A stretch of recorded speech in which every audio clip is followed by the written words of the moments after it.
First, I want to kind of talk about the big picture of black males in America. And I realize probably about half of the people in here was not here when I was introduced. So my name is Ivory Tolson. I'm currently Associate Professor of Counseling Psychology at Howard University's School of Education and Editor-in-Chief of the Journal of Negro Education, also a Senior Research Analyst for the Congressional Black Caucus Foundation. So I'm sure many people in the room have heard a number of different things about the state of African American males, and probably a lot of what you've read and what you've heard has created some measure of anxiety about the future of black males and by extension the black community. A lot of the reports that's out there points to the fact that we are persistently disadvantaged educationally, and to agree that's true.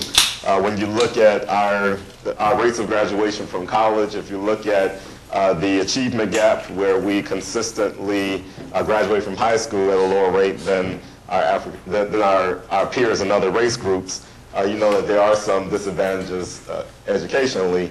Over-incarcerated, we are currently about 40% of the prison system, yet we are only 6% of the male population. And there's also been talk about a shortage of black males. And a lot of times when you hear that, it's they've taken it to some kind of extreme based on the previous two. But I want to first talk about, I want to help us to separate the myths from reality, because a lot of the media that's been out there, it gives us the impression that the problem is so far outside of our capacity to address that there is nothing that we can do about it. That's something that I would disagree with. I want to give you a background about some of the work that I've done challenging some of the misperceptions and myths that's been put out there. Recently, this was last year, there was an article written in the New York Times, proficiency of black students is found to be far lower than expected. And this was primarily based off of a report that was written by the Council of Great City Schools that it was about a 100-page report, and they had certain research findings about the status of black males in public schools.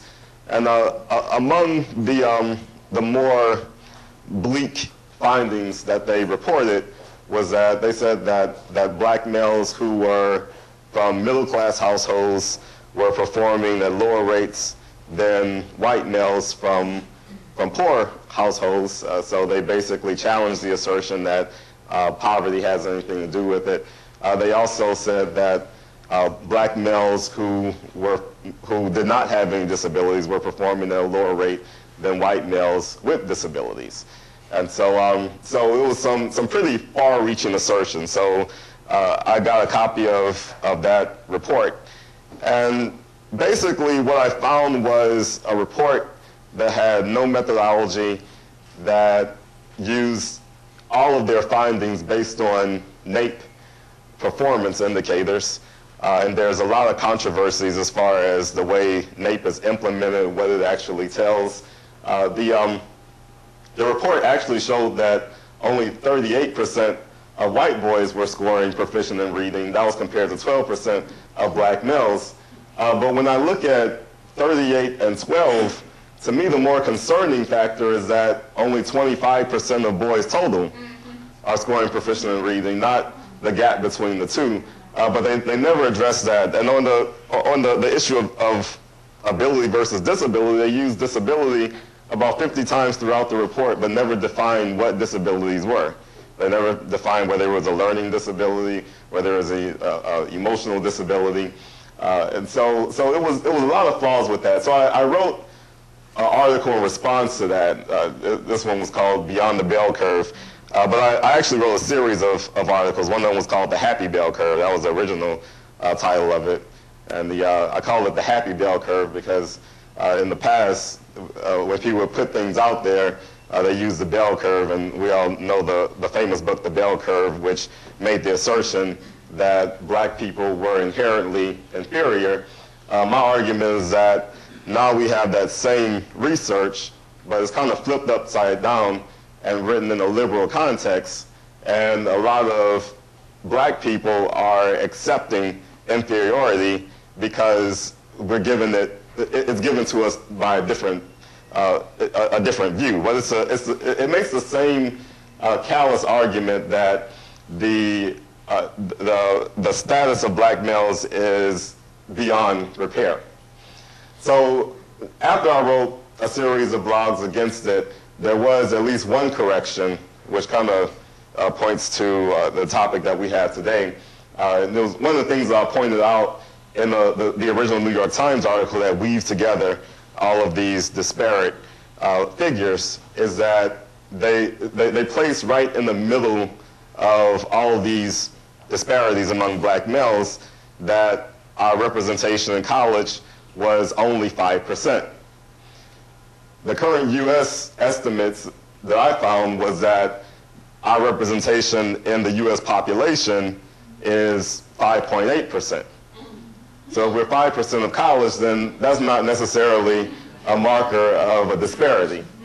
And so they did make a correction on that specific point. Their estimate was 6.5, mine was 5.8, but close enough for them to make that correction. But, the larger picture is that, there is a negative perception about black males in general, and I think that there's aspects of that we can see in the way that we view people and view black people in the way that we work with them. This just shows a Google autofill. If you put in more black men, about 9 of the recommendations have something to do with there being more black men in prison than in college. Only one of them didn't. That's the one about dating white women. So are black men dating white women? Are they in prison? That's what's on the minds of of the general public. And there is a perception that there are more black males in prison than in college. How many of you all have heard that before? Okay, so just about everyone in this room have heard the stat that there are more black men in prison than in college. We hear our politicians say it. Obama in 2007 said we have more work to be done with more black men languish in prison than attend colleges and universities across America. So if Obama said it must be true, right? Right? Okay. All right, so that stat originally came from a 2000 report done by the Justice Policy Institute. The report estimated that there were 791,000 black men in jails and prisons, and there were 603,000 black men in college. Now, overall, it was a very good report and very important for black people because the thesis of the report was examining this trend in state allocations and state budgets where states were spending more and more money on their prisons and less of an investment in institutions of higher education. That's what the report was about. But since the report has been written, you rarely hear people talk about the report from that context. What we hear is there are more black men in prison than in college. There are more black men in prison than in college. There are more black men in prison than in college. And in fact, right after this report was written, a lot of our largest civil rights organizations put out press releases with the title, "There are more black men in prison than in college." Now, the reality is there was a number of different ways they could have analyzed this and had found the reverse. They could have found there are more black men in college than in prison if they would have used fall enrollment data instead of spring enrollment data. They would have come to a different conclusion if they used the same source of information for both numbers. They use the U.S. Census estimates for this, and they use the Department of Education for this. If they use U.S. Census for both, at the time when they did the study, then they would have had over 800,000 black men in college. And if they would have restricted the age range to the traditional college-age student, so if they would have looked at black males between the ages of 18 and 24 in college versus that same age group in prison, then they would have came up with 4-to-1 black men in college. So there's a number of different things that they could have done back then. But the reality of today, there is no way you can carve out the numbers to find more black men in prison than in college, even if you did it their way.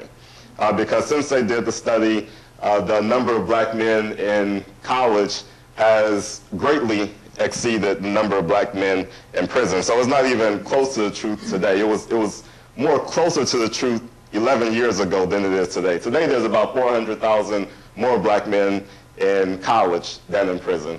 The total enrollment of black males in institutions of higher education is 1.2 million. The current jail population, jails and prisons, is 841,000. Now just a look at where black males are attending school. The total number of colleges and universities in the U.S. is 4,488. About 572,000 black males are enrolled in two-year colleges and at four-year colleges. Those are all the public schools. As far as private colleges like Howard University, it's 355,000 black males. There are 140,000 black males enrolled in for-profit private colleges. And in a single institution, there are more black males enrolled at University of Phoenix online campus and Strayer University than any other university. Now, the sad part about that fact is that University of Phoenix has about a 9% graduation rate among all students. And so, so that's something that we have to think about. The top 10 public four-year colleges, 5 of the top 10 were historically black universities. And among Ivy League universities, Harvard University has the largest enrollment of black males with 893,000. Now this is one fact that I found compelling. I think this is the fact that makes this presentation more important than everything else. And it also goes against our current notion of the source of the problem. There are 1.1 million black males who are currently in the undergraduate program. 1.2 million all black male students, including professional and graduate. But this is an undergraduate enrollment population. When we compare that to the number of black males in the US population that have a bachelor's degree or better, we find that if all 1.1 million black males who are currently in college right now in undergraduate programs, if all of them eventually graduated, then it would increase the total number of black males with college degrees by 71%, nearly achieving parity with white male students. So one thing that I've always said about some of the dialogue that we've had on the status of black males, particularly the black males in prison versus college comparison, is that we miss an opportunity.